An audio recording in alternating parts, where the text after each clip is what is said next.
Hey, this is Sharon and Juna. Welcome to Crazy Biatch Asians, the YouTube channel.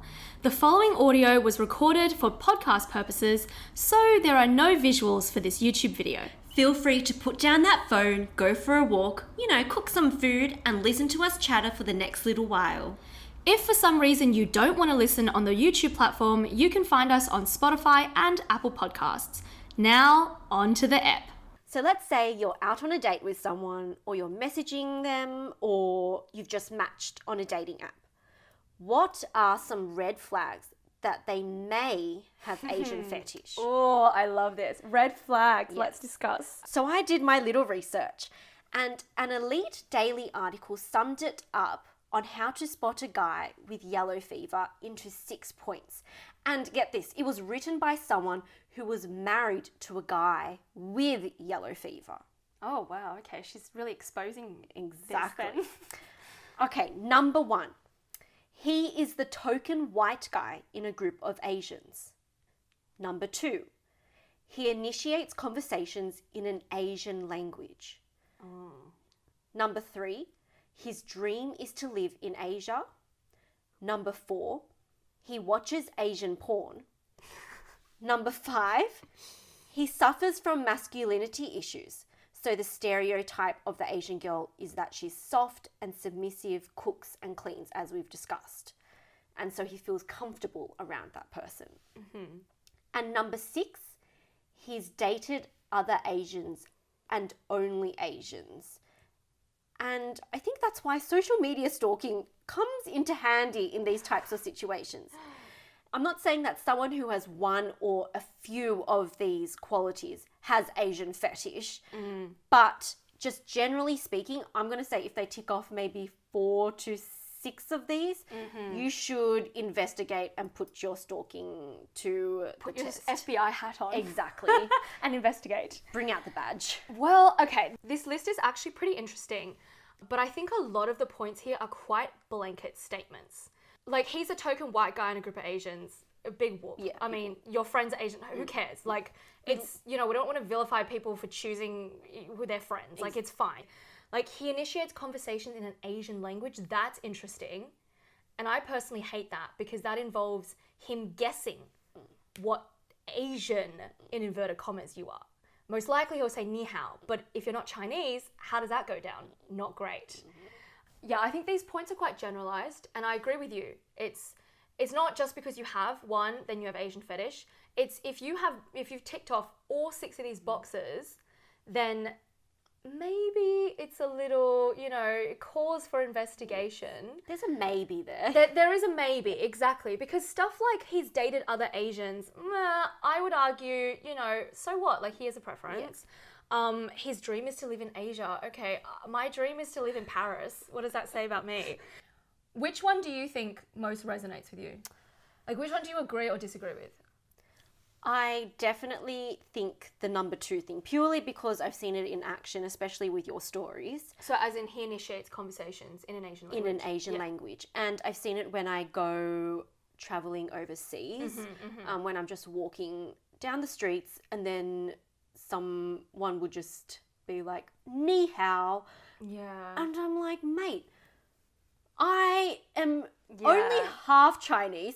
I don't even speak Chinese. I probably speak better English than you. So just speak to me in English. Yeah, I agree with you. Or just don't assume that I'm Chinese, because there are so many different cultures in Asia. Yeah, I think so too. And I think number 2, that's the biggest one for me. Everything else is negotiable, to be honest. I think it really depends on the person's mindset. It's not who you're friends with. It's not like who you've dated in the past. I think we've really tried to make the difference here between sexual preference and Asian fetish. Not every non-Asian who likes Asians has an Asian fetish. If you have preconceived notions of that race, and if you're going into an interaction with stereotypes of, she's Asian, she's going to be submissive, then that's a problem. But if you've got Asian friends, who cares? We live in a multicultural society. Exactly. Okay, I kind of understand where it differs between a type and a fetish now. But I have a few questions still, which Shoot are 'em. still unanswered. One, as much as it's clear that Asian fetish is associated with males, and we've literally been referring to the accused this whole conversation as a male, Yeah. what happens if we turn the tables around? And can women have Asian fetish? Yeah, that's true. Like, I think 100%. 100%. And let's even out the genders here. It's Exactly. It's not just against males, No, both. yeah, Any gender. Let's go both ways. Yeah, any gender, 100%. Like, I think you're right. Throughout this episode, we've been saying males, because everything in the sort of research that we've done, Urban Dictionary even points out it's a male thing. Yeah, it can 100% be a female All thing. research papers just pointed to males, but Yeah. I'm pretty sure there are few, far and many women who 100%. have yeah. Asian fetish. 100%. Yeah. So I that's want to true. know, how common is it? And what is it like as a woman to have a thing for Asian men? Yeah, because that's interesting. Everything we've read is about Asian women being submissive, being soft, having really porcelain skin, being petite. Those are traits associated with Asian women. They're not traits associated with Asian men. No. So then how would you fetishize an Asian man? Exactly. Second question. Can you overcome a fetish? Yeah, I think so, 100%. Yeah. I feel like too. 100%. I feel like as I've grown older, my types have kind of broadened. Yeah. So I feel like someone can overcome a fetish. Yeah, 100%.